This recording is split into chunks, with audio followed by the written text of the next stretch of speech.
Hello friends, नमस्कार। स्वागत है आपका यूट्यूब चैनल पर एक अनदर वीडियो। और जुलाई मंथ आ रहा है, उसमें से दो स्टॉक्स की बात करने की कोशिश करेंगे। लार्ज कैप हैं दोनों, और एचडीएफसी बैंक और एचडीएफसी लिमिटेड। अगर निफ्टी में तेज़ी होती है 10,550 से ऊपर की तरफ अगर क्लोजिंग देता है, वहाँ से 200-300 पॉइंट और तेज़ हो सकता है, लगभग 10,800 10,900 तक हो सकता है कि 11,000 तक जाने की कोशिश करे। अभी तक आप लोगों ने चैनल को सब्सक्राइब नहीं किया तो सब्सक्राइब कर सकते हैं, जिससे आपको यूट्यूब की तरफ से नोटिफिकेशन मिलता है।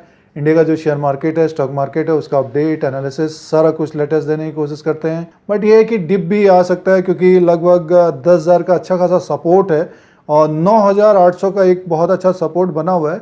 अगले 10-15 दिन में लगभग 9,800 से और ऊपर की तरफ अगर 10,550 को क्रॉस करता है तो 10,900 की तरफ जाता हुआ दिख सकता है, 11,000 की तरफ। तो अगर निफ्टी ऊपर की तरफ जाता है तो ये दो स्टॉक हो सकता है कि तेज़ी आपका अगर इनमें पोजीशन है, क्योंकि काफ़ी लोग इनको लॉन्ग टर्म के लिए भी लेते हैं। और अभी अगर आप ट्रेड भी करना चाह रहे हैं तो इन दो स्टॉक्स को देखने की कोशिश करिए। अगर डिप आता है, अगर मार्केट में डिप आता है तो इन दोनों स्टॉकों को लेने की कोशिश करनी चाहिए। तो आपको टेक्निकली दोनों को दिखाने की कोशिश करते हैं कि इसका टारगेट, रेजिस्टेंस, सपोर्ट कहाँ तक हो सकता है, किस लेवल तक ये जा सकते हैं, कौन सा लेवल ब्रेक करके या तोड़ के ऊपर की तरफ जाएंगे, तो उसको जानने की कोशिश करेंगे। और किस तरह की चाल हो सकती है जुलाई में इन दोनों शेयरों की। अगर आप कोई स्टॉक ढूंढ रहे हैं तो ये दो शेयरों में नज़र रखिए। आने वाले समय में हो सकता है कि जुलाई में आपको अच्छा खासा 10 से 15%, 20% रिटर्न मिल सकता है। देखिए, एचडीएफसी लिमिटेड का चार्ट लगा हुआ है, housing development finance corporation limited. इसमें देखिए जो गिरावट आई थी मार्च के महीने में, लगभग ये आया था आपका 1500 के आसपास आया था। वहाँ से फिर ये बढ़ के लमसम 1770 तक गया था। वहाँ से फिर गिरावट आई और वहाँ से देखिए ये अप्रैल 30 तक 1927 तक गया था। अब ये गिरावट है, अब धीरे धीरे ऊपर की तरफ जा रहा है ये। और जैसे कि आप देख रहे हैं, काफ़ी जो एनबीएफसीज के स्टॉक्स हैं काफ़ी ऊपर की तरफ गए हैं। बट ये है कि ये एचडीएफसी लिमिटेड आप जानते हैं कि हाउसिंग जैसे कि आप जानते हैं कि housing development finance corporation limited है। तो हाउसिंग के जो कंपनियां हैं, हो सकता है कि जुलाई में अच्छा खासा तेज हों। तो ये एक दिग्गज कंपनी है एचडीएफसी लिमिटेड। और इसमें देखिए अभी 1770 के आसपास है जो चार्ट लगा हुआ है, डेली वाइज लगा हुआ है। इसमें अगर ये लमसम 1800 को अगर क्रॉस करता है तो आपको ये फिर 1880 तक जाता हुआ दिख सकता है। ये अगर 1870 से 1880 में क्लोजिंग देता है तो ये जो अप्रैल का हाई था 1930 तक जाता हुआ दिख सकता है। यानी मीन्स यहाँ से लगभग आप 150 पॉइंट ऊपर की तरफ मान के चल सकते हैं, 200 पॉइंट ऊपर की तरफ। अगर ये 1928 में भी क्लोजिंग ऊपर की तरफ बंद होता है तो उसका टारगेट अगला होगा लगभग ये 2100 तक का टारगेट होगा। अब देखने वाली बात ये होगी कि क्या जुलाई में अब देखने वाली बात ये होगी कि क्या जुलाई में इस तरह का बड़ा मूव दे सकता है। तो हो सकता है कि आपको ये बैंक निफ्टी में अगर तेज़ी होगी तो ये स्टॉक काफ़ी तेज़ हो सकता है, प्लस एचडीएफसी बैंक भी तेज़ हो सकता है। तो ये एक मौका हो सकता है कि अगर आप लॉन्ग टर्म के लिए भी बने हुए हैं, जिन्होंने 1500, 1600, 1700 में ख़रीदा, अभी ख़रीदा है, तो उनको अगर 1 महीने के अंदर या 2 महीने के अंदर आपको अच्छा खासा रिटर्न मिलता है तो प्रॉफिट भी बुक करना चाहिए। क्योंकि देखिए इस वक्त क्या हो रहा है कि मार्केट एक तेज़ी है, अब अर्निंग जो आएंगे उसके हिसाब से चलेंगे फिर स्टॉक।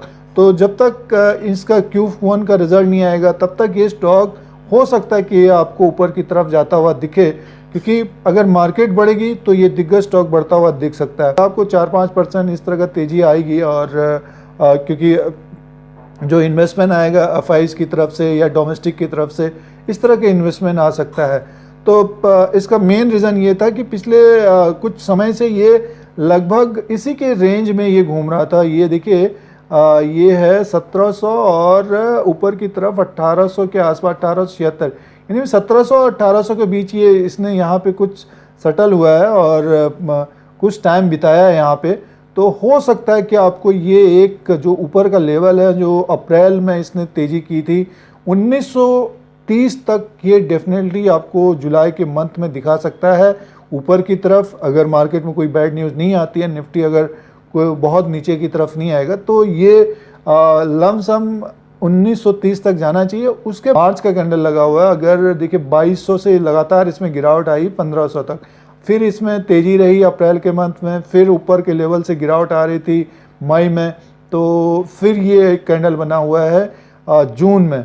तो हो सकता है कि आपको एक तेजी वाला कैंडल मीन्स ग्रीन कैंडल ऊपर की तरफ जो रहेगा लमसम 1930 से 2100 तक जाता हुआ दिख सकता है। ये यहाँ तक का टारगेट हो सकता है आपका, हो सकता है कि कैंडल को पूरा फिलअप कर ले, बट ये है कि 2130 तक इसका टारगेट हो सकता है। अब आप लोगों को इसमें देखिए RSI भी लगाने की कोशिश करते हैं और मूविंग एवरेज जो होता है, जिससे आपको थोड़ा सा और ज़्यादा क्लैरिटी समझ में आए कि इसमें RSI और मूविंग एवरेज लगाने की कोशिश करते हैं रिलेटिव स्ट्रेंथ इंडेक्स को। जैसे देखिए ये चल रहा है अभी 45 के आसपास, तो जो लंबे समय के लिए बने हुए हैं तो 70 तक, जैसे कि आप जानते हैं कि 20 और ऊपर का लेवल होता है 70 के आसपास, तो ये अभी 45 के आसपास है, तो ऊपर की तरफ जाने की कोशिश कर रहा है RSI।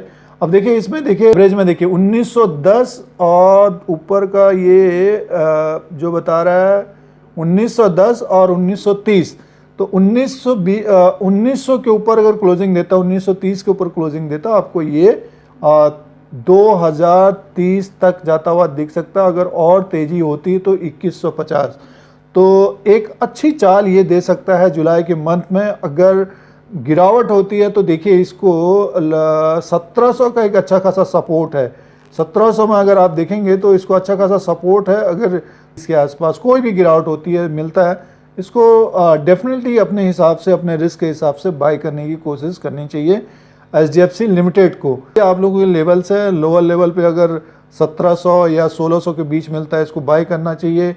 और ऊपर की तरफ 1930 का एक टारगेट देखिए, उसके बाद लमसम ऊपर का जो टारगेट होगा 2040 तक होगा और उसके ऊपर होगा 2150 तक। तो सबसे पहला टारगेट तो 1900 का रखना चाहिए और उसके बाद 2000 का लमसम मान के चलिए। आप यहाँ से अगर यहाँ पे भी आपने लिया है तो अच्छा खासा 150-200 पॉइंट होता है ऊपर की तरफ, तो ये एक मौका और बड़ी चाल दे सकता है HDFC लिमिटेड।